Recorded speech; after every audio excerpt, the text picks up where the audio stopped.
My grandmother's house was a creaky old Victorian, tucked away at the end of a sleepy street. I spent countless summers there, running through the overgrown garden and playing hide-and-seek with my cousins. The house was huge, full of narrow hallways and peculiar nooks. There was always something eerie about it, though. Even on the brightest days, the corners seemed dark, and shadows felt thicker and heavier than they should. The strangest part of my grandmother's house was a single door at the end of the second-floor hallway. It was always locked.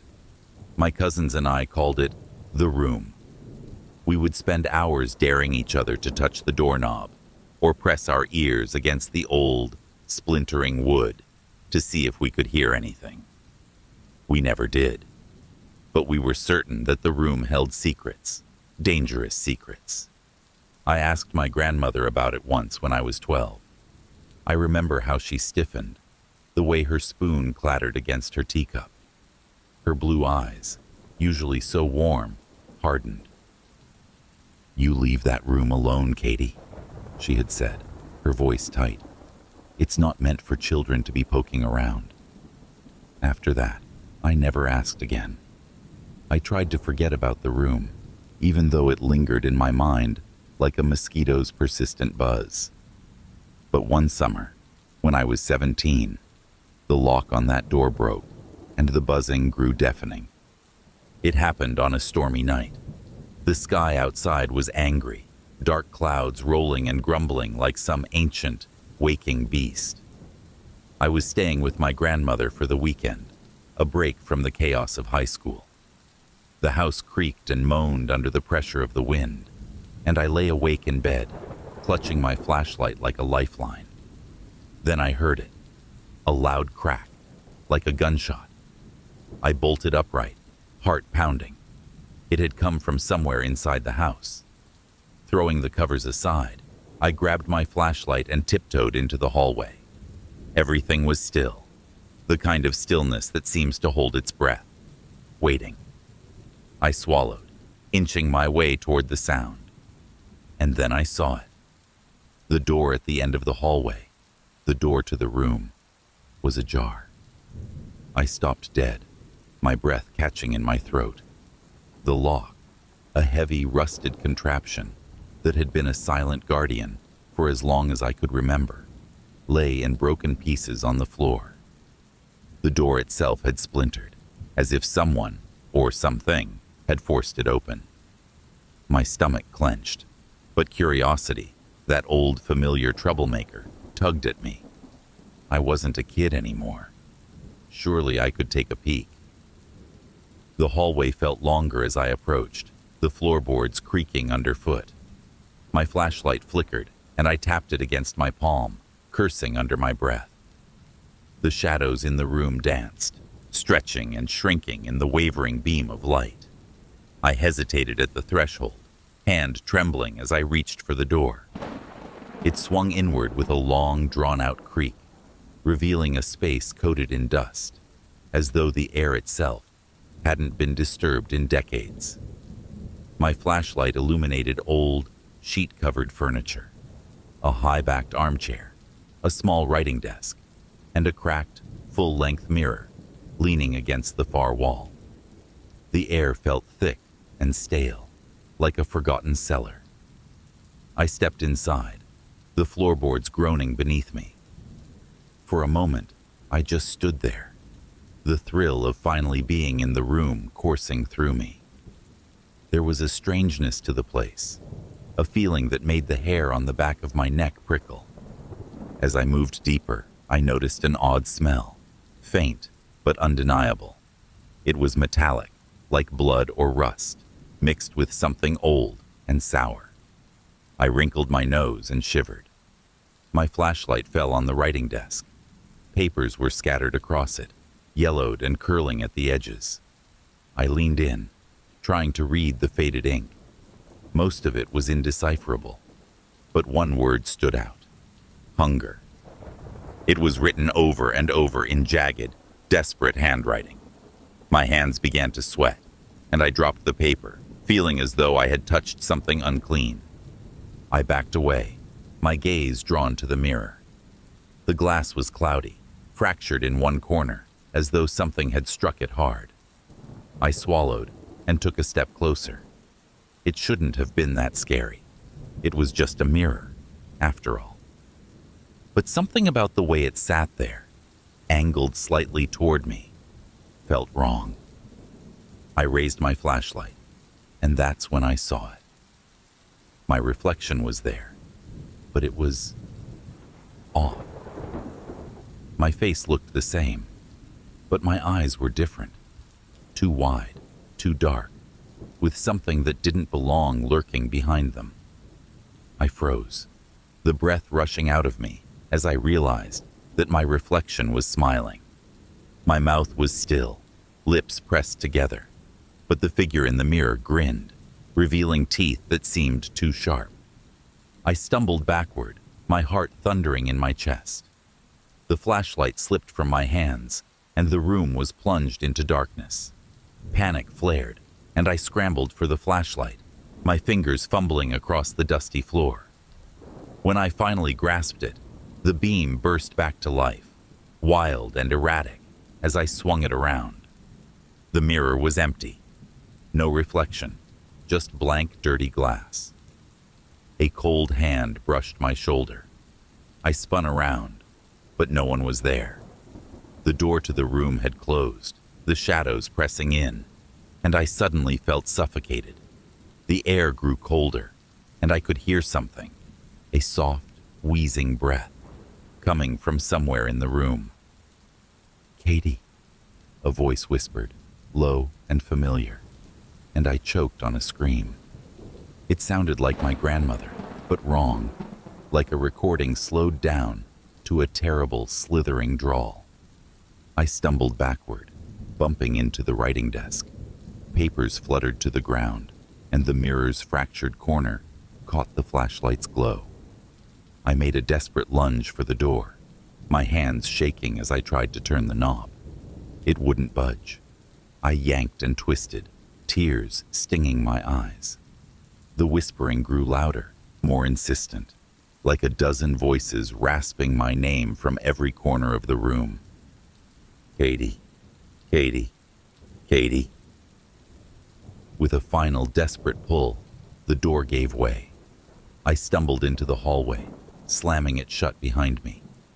The whispering stopped abruptly, as though cut off by a knife. I leaned against the door, gasping for breath, my body trembling from head to toe. The broken lock still lay on the floor, pieces glinting in the dim light. The hallway was empty, silent once more. I backed away, my mind spinning, and ran to my grandmother's room. She was sitting up in bed, eyes wide and terrified. "You opened the room," she whispered, her voice cracking. I wanted to deny it, to say it wasn't my fault, but the guilt was written all over my face. She grabbed my hand, her grip surprisingly strong. "It will come back now," she said, "the thing we locked away, and it will be hungry." I slept in her room that night, but I didn't really sleep at all. Every time I closed my eyes, I saw my reflection smiling back at me, teeth too sharp, eyes too wide. And in the darkness, I swore I could still hear the whispering, promising to return. The next morning, I awoke to the sound of a sharp, rhythmic tapping. My eyes flew open, and for a moment, I thought it was just my imagination. But no, there it was again, a tapping, like fingernails drumming against wood. My grandmother was already out of bed, wrapped in her robe, her face pale. "Do you hear it?" I asked, my voice a dry croak. She nodded, her eyes darting toward the hallway. The tapping seemed to echo through the house, coming from somewhere upstairs. My gut twisted as I realized it was coming from the room. We crept out into the hallway together, the morning light doing little to erase the fear that gripped my chest. My grandmother held a rosary in her hands, whispering prayers under her breath. We stopped at the foot of the stairs. The door to the room was shut, but the tapping continued, rhythmic and relentless. My grandmother turned to me, her lips pressed into a thin line. "I never told you," she began, her voice trembling, "but this house has always been haunted by something. Your grandfather and I tried to keep it locked away. We thought we were successful, but it seems..." Her voice broke, and she clutched the rosary tighter. "What is it?" I whispered, though I wasn't sure I wanted to know. Her eyes were distant, filled with memories she had tried to bury. "A shadow, a parasite. It feeds on fear, on life itself. It found us here years ago, but we managed to trap it. Your grandfather paid a heavy price." I remembered my grandfather, who had passed away when I was a toddler. They had never told me how he died, only that it had been sudden. Now, the pieces fell into place, and I felt sick. "Is there any way to stop it?" I asked, desperation lacing my words. My grandmother's hands were trembling, her knuckles white.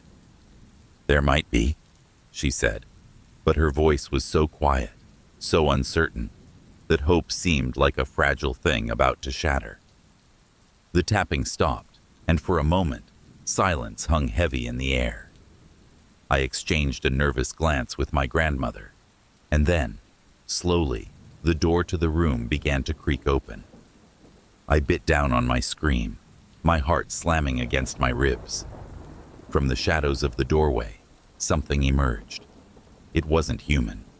It was a tall, distorted figure, its limbs too long, its movements jerky and unnatural. Its face was a featureless mask, smooth and pale. But where the eyes should have been, there were dark, hollow voids. It stepped into the hallway, and the air grew colder, the walls seeming to shrink around us. The figure turned its head, and though it had no eyes, I could feel its gaze boring into me. My grandmother held the rosary up, her voice rising in a shaky chant. The thing tilted its head, as though amused, and then it started to move toward us, each step slow and deliberate. I grabbed my grandmother's hand, backing away, but the hallway stretched impossibly long, the door to her bedroom receding. The house itself seemed to warp, bending and twisting to keep us from escaping. The whispering returned, louder now, a chorus of voices echoing from the room. I did the only thing I could think of. I shut my eyes and tried to ignore the terror, threatening to suffocate me. I focused on my grandmother's chant, the rhythm of her words, and prayed it would be enough to hold the darkness at bay. But deep down, I knew the shadow would never stop hunting. It had tasted freedom, and now it was hungry for more.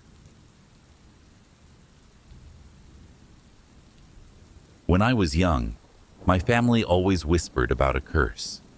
I remember how they'd speak of it in hushed tones, as if saying it aloud would somehow make it real. It was almost like a game, something the adults would warn us about while exchanging nervous glances over their drinks. "Don't wander too far from home after dark," they'd say, "or the family curse might find you." I didn't really believe in curses back then. To me, it was just a spooky tale meant to keep us kids from getting lost in the woods that bordered our property.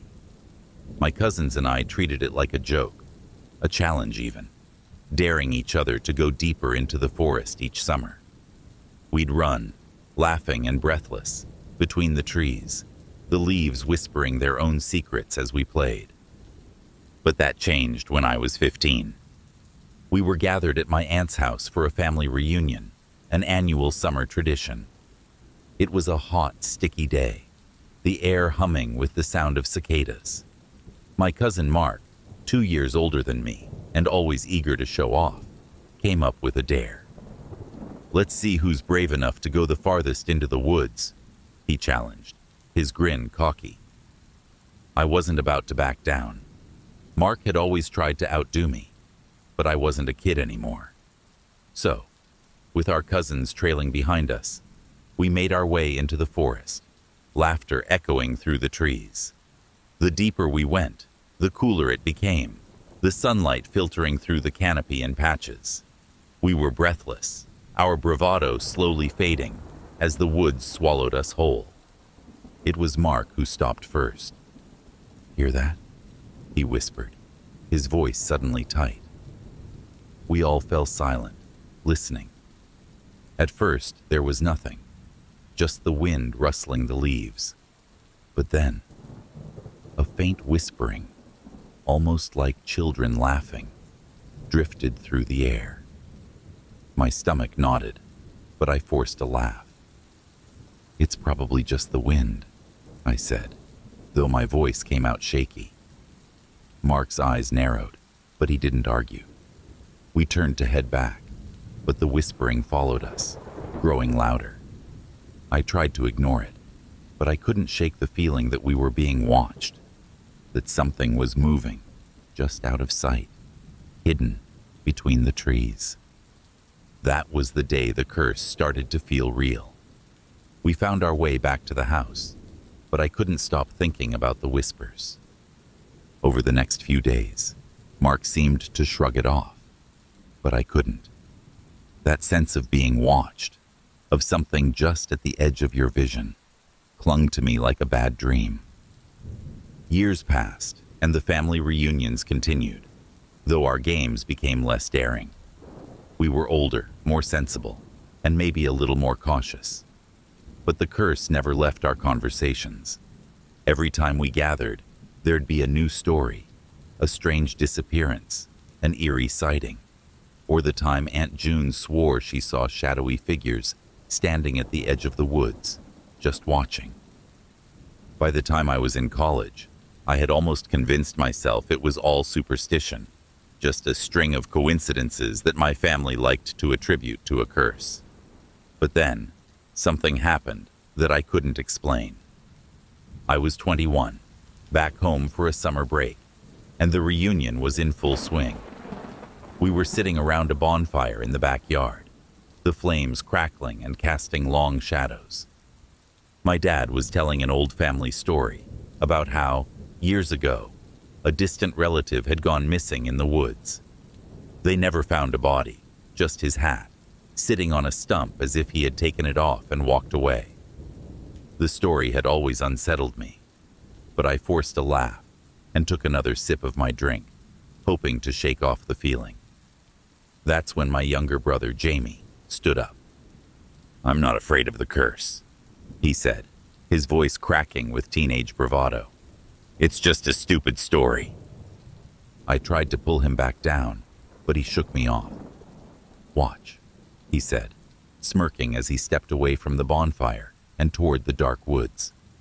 The others laughed, egging him on, but my gut told me something was wrong. "Jamie," I called, trying to keep my voice steady. "Don't go in there." He paused, looking back at me, the flickering firelight making shadows dance across his face. Then he grinned and slipped into the darkness. The laughter died down, and a heavy silence settled over the group. I stood up, my pulse racing, and grabbed a flashlight. "I'll go get him," I muttered. But I couldn't ignore the icy dread that crept up my spine. I stepped into the woods, the flashlight casting a narrow beam that barely pierced the shadows. The cicadas had gone silent, and the forest felt wrong, too still. "Jamie," I called, my voice echoing back to me. I walked deeper, the leaves crunching underfoot. Then I heard it, the whispering. It was the same sound I'd heard all those years ago, soft and mocking, as though the forest itself was laughing at me. My breath caught in my throat, and I swung the flashlight around, searching for any sign of my brother. "Jamie," I whispered, my voice barely audible. A shape moved in the corner of my vision. I spun around, heart pounding, but there was nothing there. The whispering grew louder, circling me, and I swore I felt something cold brush against my arm. I stumbled back, nearly dropping the flashlight, and that's when I saw him. Jamie was standing perfectly still, just a few feet away. His back was to me, and his arms hung limply at his sides. Relief flooded me, but it was quickly replaced by unease. He was too still, unnaturally still. "Jamie," I called, my voice trembling. He didn't respond. I took a cautious step closer, the beam of the flashlight trembling. "Jamie," I said again, reaching out to touch his shoulder. He flinched and spun around, his eyes wide with terror. "Did you hear them?" he whispered, his voice shaking. They're in the trees." My heart sank. I grabbed his arm and pulled him back toward the house, not daring to look over my shoulder. We burst out of the woods, stumbling into the circle of firelight, and the rest of the family stared at us. Jamie was pale, his hands trembling, and I couldn't get rid of the feeling that we had disturbed something that should have been left alone. That night, Jamie had nightmares. He thrashed in his sleep, mumbling about voices and eyes, watching him from the darkness. I stayed awake, sitting by his bed, my own fear twisting into a tight knot in my chest. I couldn't shake the feeling that the forest had taken an interest in us, that we had drawn the attention of something ancient and malicious. The following day, I overheard my parents whispering in the kitchen. They were talking about the family curse, how it had taken people before, and how they hoped we hadn't reignited it. My mom's voice cracked when she mentioned Uncle Henry, who had disappeared when he was 17, and the search parties that never found him. The curse had always been a joke to me, a ghost story meant to keep us in line. But as I looked at Jamie, pale and silent, I realized that the fear was real, that my family truly believed in it. And now, so did I. Over the next few days, strange things began to happen.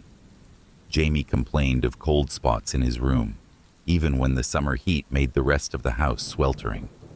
The family dog, usually cheerful, started barking at corners, its hackles raised.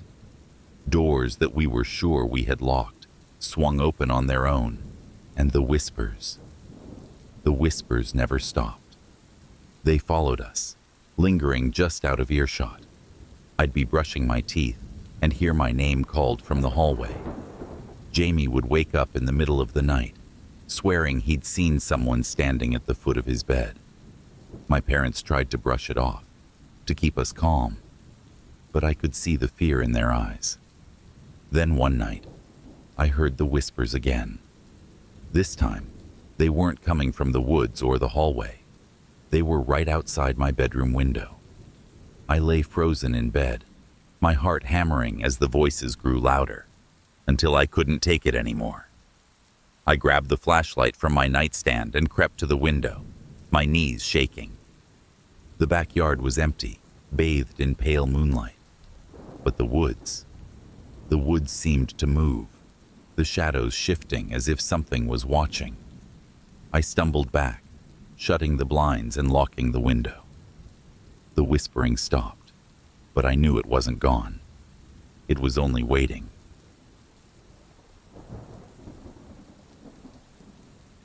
When my grandfather passed away, the whole family gathered to sort through his belongings. Grandpa's house was old and filled with relics from his many years of traveling.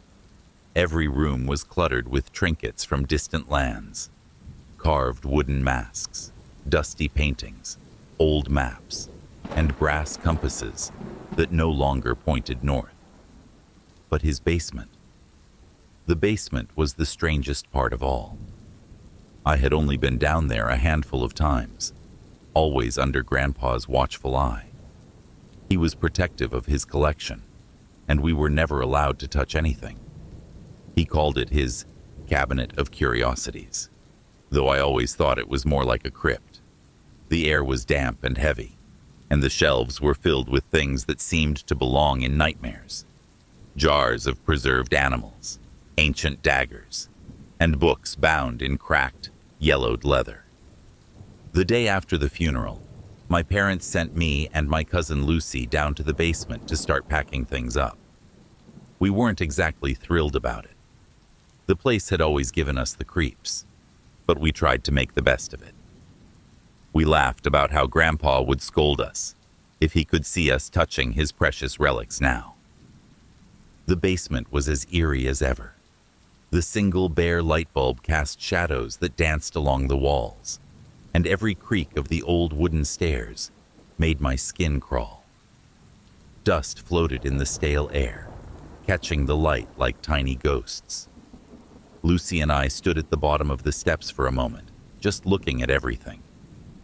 "Okay," Lucy sighed, clapping her hands together. "Where do we even start?" I shrugged, though I felt a knot of dread twisting in my gut. "Let's just work from left to right," I suggested, trying to ignore the feeling that we were disturbing something that should be left alone. We made our way to the first shelf. It was crammed with old books. Some of the titles were in languages I couldn't recognize, and others were in English, but still sounded ominous. The Secrets of the Veil, Rituals of the Forgotten Ones, and the Book of Shadows. I shivered, remembering how Grandpa had always seemed so serious whenever he spoke about these books. He used to say they held dangerous knowledge. I picked up one of the smaller books, carefully opening it. The pages were covered in strange, spidery writing, and I could have sworn the words shifted under my gaze. I slammed it shut, my heart racing. "This place is so weird," I muttered. Lucy, who was rummaging through a box of artifacts, nodded. "Yeah, I always thought Grandpa was a little off. You know? He was obsessed with all this stuff." I was about to agree when I noticed something on the far side of the room. Grandpa's writing desk sat in the shadows, untouched. An old, leather-bound journal lay open, as if he had been writing in it right before he died. Something about that felt wrong. Grandpa had been meticulous, never leaving anything out of place. Curiosity gnawed at me, and despite my better judgment, I crossed the room to the desk. "Hey, check this out," I called to Lucy, who looked up, her hands full of old trinkets. The journal was open to a page covered in frantic, scrawled writing. My grandfather's handwriting was usually so neat, but this looked like the ramblings of a madman. Words were scratched into the paper, some underlined so fiercely the pen had torn through the page. The phrase, "kept the family secret safe," was repeated over and over. My stomach turned. Lucy leaned over my shoulder. "Whoa," she whispered. "What do you think it means?" I didn't answer. My eyes had caught something else. A strange carved box sitting next to the journal. It was small, about the size of a jewelry box, made of dark, polished wood. Symbols I didn't recognize were etched into its surface, and a thick leather strap bound it shut. "That's new," Lucy said, her voice low. "I don't remember ever seeing that before." Neither did I, and that made me uneasy. I reached out to touch it, my fingers brushing the cool wood. The moment I did, a wave of nausea rolled over me, and the basement seemed to darken. The light bulb above us flickered, and the air grew colder. I jerked my hand back. "Did you feel that?" I asked, my voice cracking. Lucy nodded, her eyes wide. "Yeah, let's just leave it alone." We backed away from the desk, but the basement didn't feel the same. It was as if something had shifted, something had woken up. The shadows seemed to stretch farther, and a faint whispering sound drifted through the room. At first, I thought it was just my imagination, but then Lucy grabbed my arm, her grip so tight it hurt. "Do you hear that?" she whispered. I nodded, my heart thumping. The whispering grew louder, circling us. It sounded like many voices speaking in unison, but I couldn't make out the words. Panic prickled at the edges of my mind, and I grabbed Lucy's hand, pulling her toward the stairs. "We're getting out of here," I said, trying to keep the fear from cracking my voice. We rushed up the stairs, but as we reached the top, the door to the basement slammed shut in our faces. Lucy screamed, and I threw myself at the door, twisting the knob desperately. It wouldn't budge. It felt like someone was holding it shut from the other side. "No, no, no," I muttered, pounding on the door.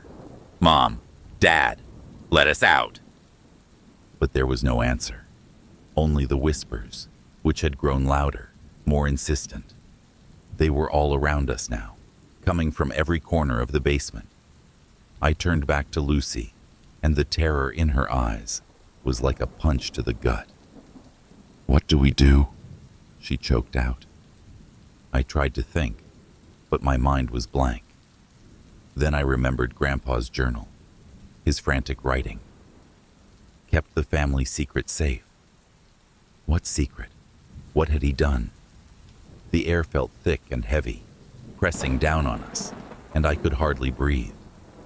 In the middle of the basement, the carved box sat on the writing desk, untouched, but radiating a sense of wrongness.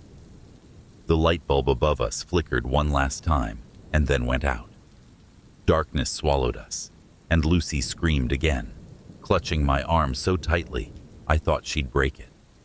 I fumbled with my phone, turning on the flashlight. The beam of light was weak, barely pushing back the shadows. I shone it toward the desk, and my blood went cold. Something was standing there. It was a figure, tall and cloaked in darkness. Its form was shrouded, but I could make out long, spindly limbs and a face that was pale and eyeless. It didn't move, but I felt its gaze, like icy fingers brushing against my skin. The whispering intensified, coming from the figure itself, and I knew with bone-deep certainty that this thing was older than any curse or ghost story. "Put it back," a voice rasped, though its mouth didn't move. The words vibrated in the air, making my ears ring. I didn't understand at first, but then I remembered the box. The carved, cursed box that had somehow started all of this. Lucy sobbed, and I pulled her toward the desk. My hands shook as I reached for the box. The moment I lifted it, the whispers stopped, and the basement fell silent. The figure in the shadows tilted its head, and I felt something dark and ancient watching, waiting. I didn't know what I was doing, but some instinct told me that the box needed to be sealed. I pulled the leather strap tighter, fastening it until it wouldn't budge. The figure melted back into the darkness, and the light bulb flickered back on, casting the room in pale, shaky light. The basement door creaked open on its own. Lucy and I didn't wait to question it. We ran up the stairs and burst into the kitchen, gasping for breath. My parents were there, looking confused and worried. "What happened?" my mom asked, rushing over to us. We didn't have the words to explain. My hands still shook, and my heart pounded like a drum in my chest. All I could do was look back at the basement door, which now hung open, and wonder what my grandfather had really been keeping down there. And, more terrifyingly, if it was truly locked away, or just waiting for its next chance to be free. That night, I couldn't sleep. Every creak of the house, every gust of wind made my heart race. The carved box was still down there, sealed, but waiting. Grandpa had always said his collection was special, that it held secrets. But I finally understood what he meant. Some secrets are meant to be forgotten, and some never stay buried.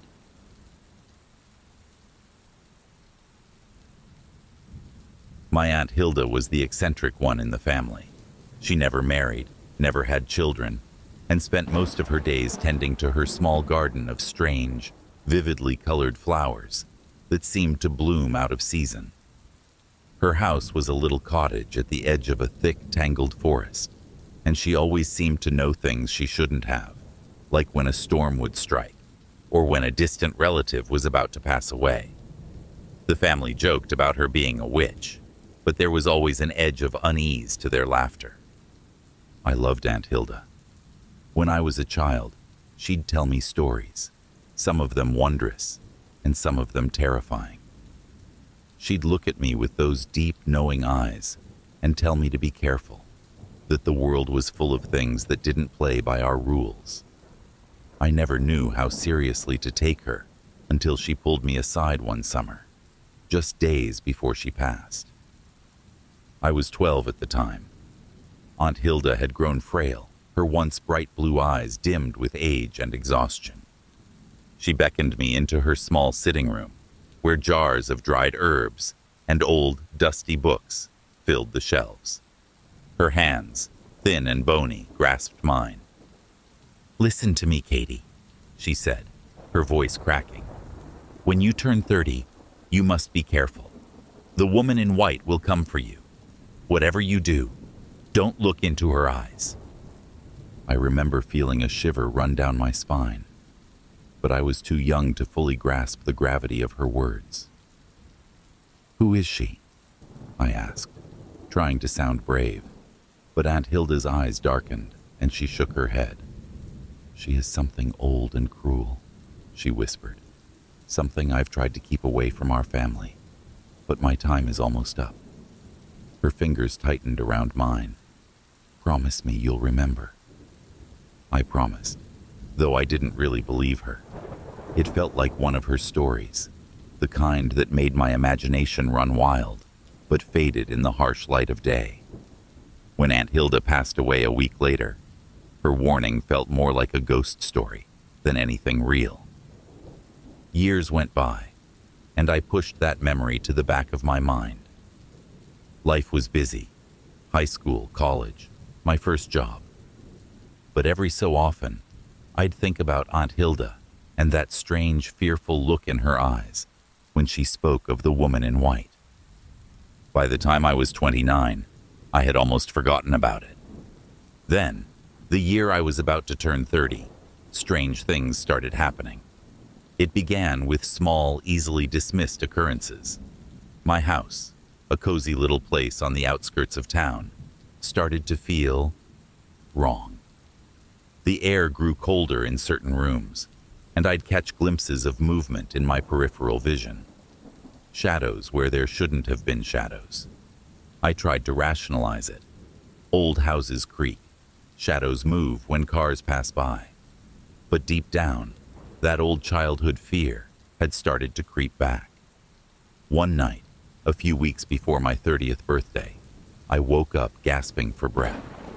My chest felt heavy, as though something was pressing down on me, and the room was unbearably cold.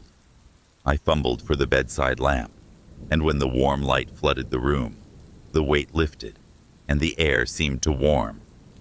But there was something wrong with the mirror across from my bed. My reflection was there, but the space around me was all wrong.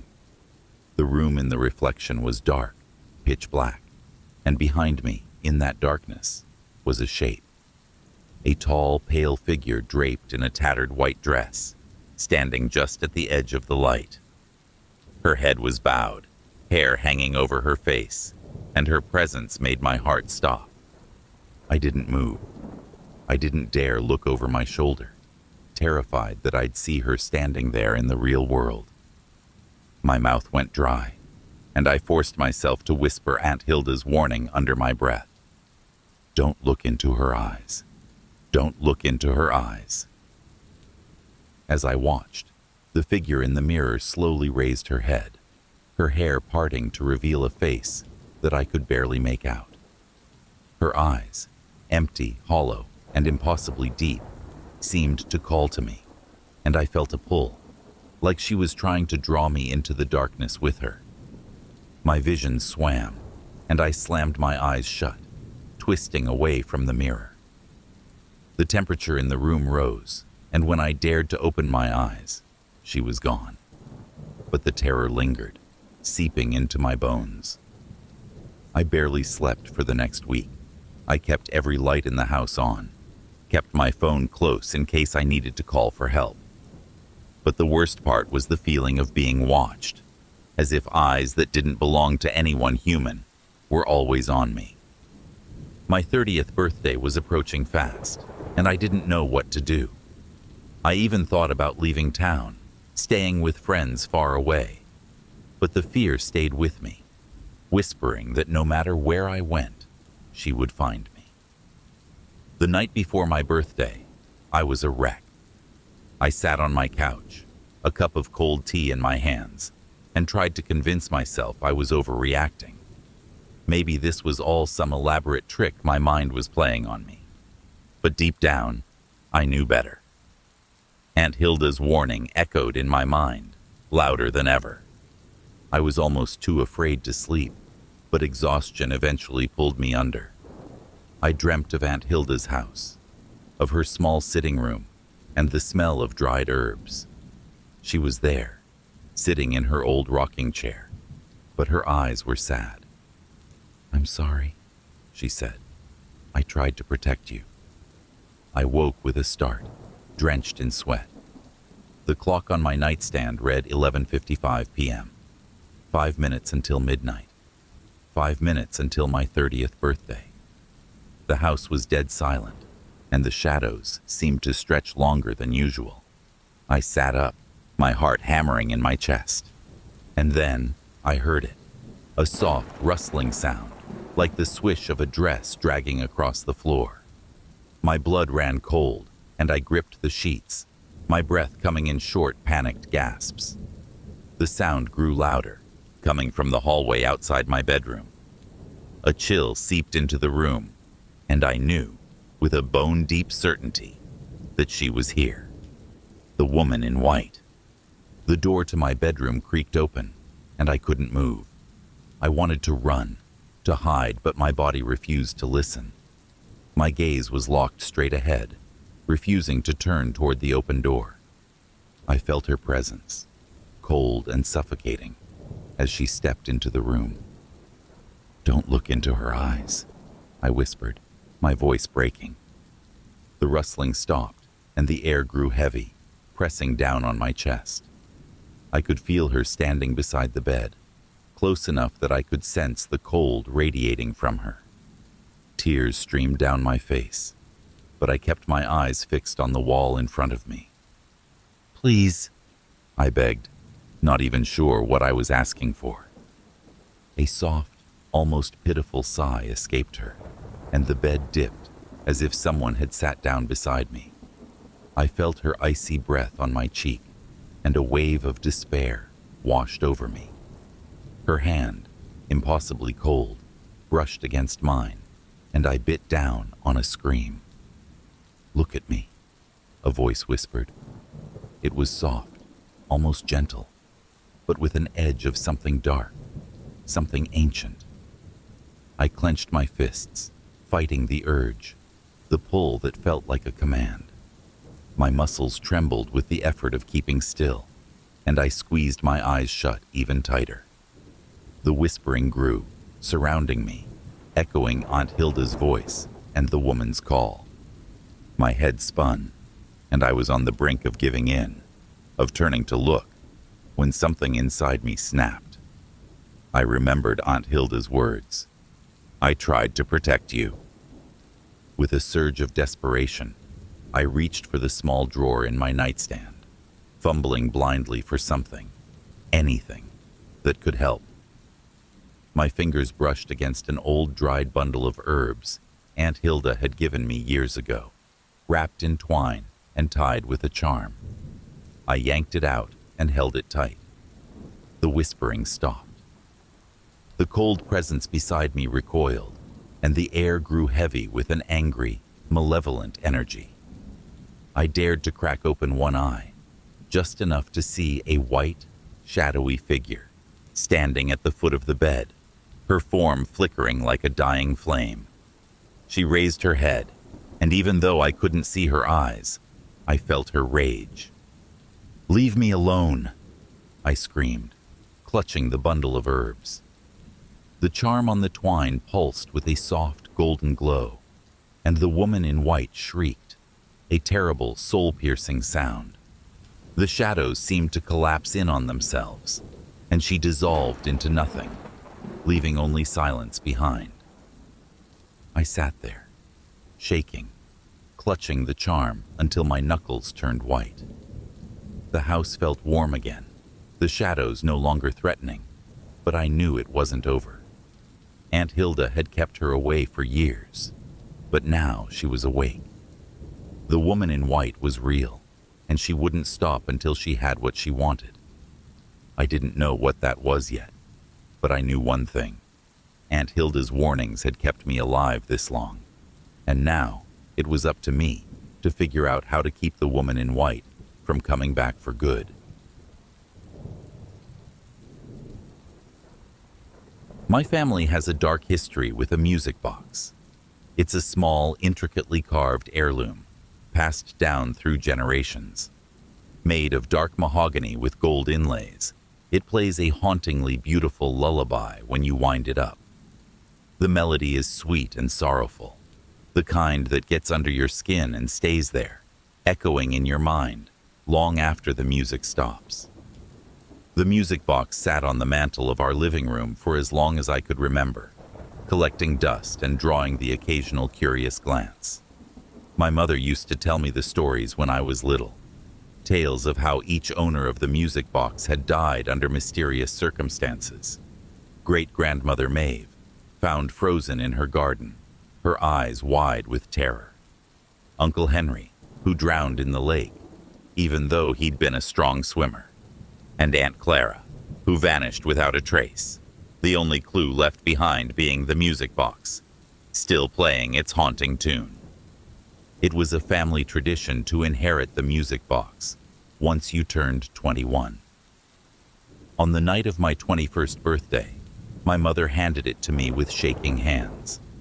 Her eyes were filled with an emotion I didn't quite recognize, something between fear and sadness. She squeezed my hand so hard it hurt. "Be careful, Emily," she whispered. "This box has taken enough from our family." I didn't believe in curses. I laughed nervously, trying to shake off the chill that crept up my spine. "It's just a music box," I said, more to reassure myself than her. She didn't answer, just gave me a long, haunted look before leaving me alone with the thing. That night, I lay in bed, the music box on my nightstand. I couldn't sleep. The room felt colder, and shadows pooled in the corners, seeming to move with the faint glow of my nightlight. I reached out and, despite the knot of anxiety in my stomach, wound up the music box. The melody drifted out, soft and melancholy, filling the room. A memory surfaced. My mother winding up the music box when I was a child, telling me that the lullaby was supposed to bring comfort. But lying there in the dark, I felt no comfort, only an overwhelming sense of unease. The lullaby echoed in my ears, and I swear the shadows in the room thickened, pressing closer. I snapped the lid shut, cutting the song off mid-note. The silence that followed was suffocating, as though the room was holding its breath. I tried to shake it off, telling myself I was being silly, and eventually, exhaustion pulled me into a restless sleep. The dreams started that night. I found myself in a fog-drenched forest, the trees tall and skeletal, reaching toward a sky that was the color of bruises. The music box's lullaby drifted through the mist, pulling me deeper into the woods. My feet moved against my will, crunching over fallen leaves and brittle twigs. The further I went, the colder it became, until my breath fogged in front of me. A figure stood ahead, cloaked in shadows. I tried to turn back, but my legs wouldn't obey. The figure stepped closer, and the fog thinned, revealing a woman in a tattered white dress. Her face was pale, her eyes dark and empty. Her lips moved as if whispering the lullaby, but no sound came out. The melody grew louder, more insistent, as if coming from everywhere at once. My heart pounded, and I woke up with a start, drenched in sweat. The music box was open on my nightstand, the melody playing softly. I scrambled to shut it, my hands trembling. How had it opened on its own?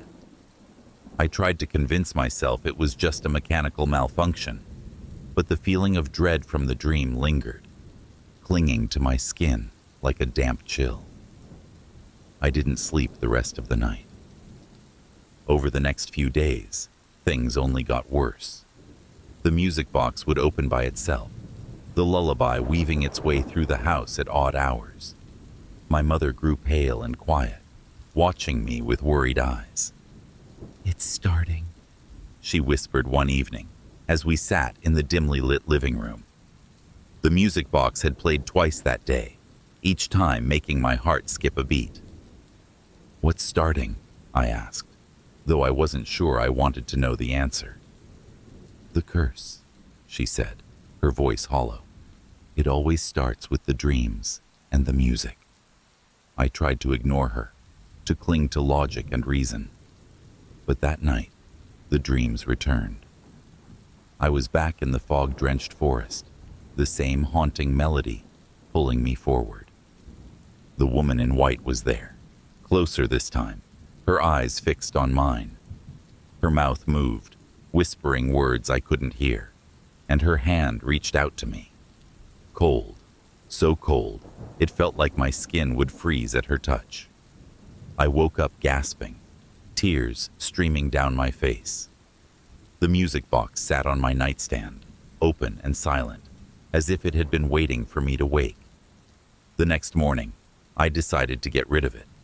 I took the music box into the backyard, digging a hole beneath the old oak tree. My mother watched from the kitchen window, her face pale. As I covered the box with dirt, I felt a flicker of relief, but it was short-lived. That night, I woke to the sound of the lullaby, louder than ever. I stumbled out of bed, heart hammering, and followed the music. It led me to the backyard. The oak tree's branches rustled in a wind I couldn't feel. And there, sitting on top of the freshly turned earth, was the music box, open, playing. I backed away, my breath coming in short, panicked gasps. The dreams became worse. The woman in white was no longer a distant figure in the fog. She was right beside me, her cold breath brushing against my cheek, her empty eyes fixed on mine. I couldn't move, couldn't scream, as her hand reached for my throat. The music box's melody drilled into my mind, and I woke up with bruises around my neck, as though someone had tried to strangle me.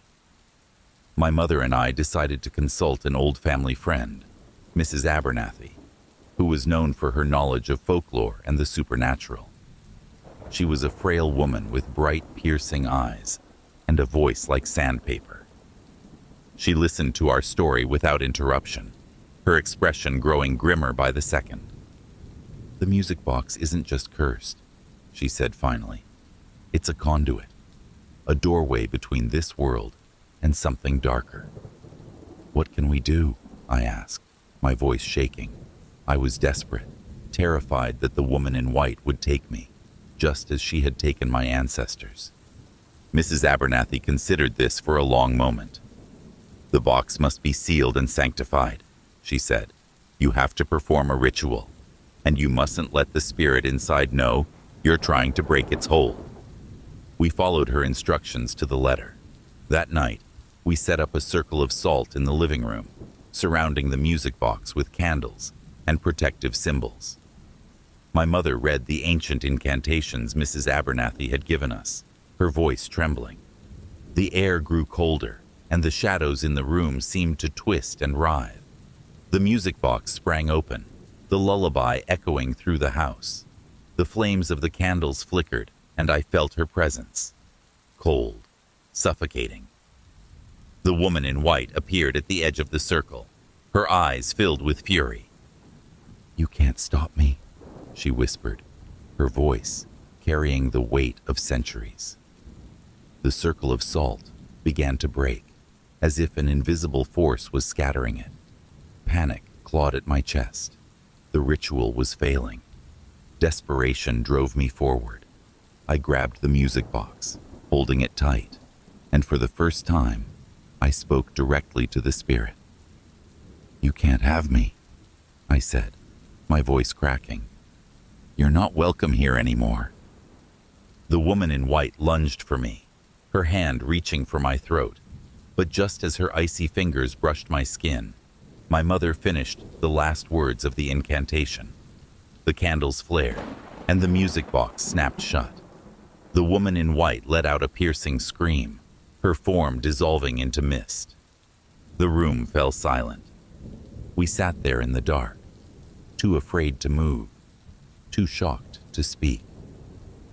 The music box was sealed, but I knew better than to think it was over.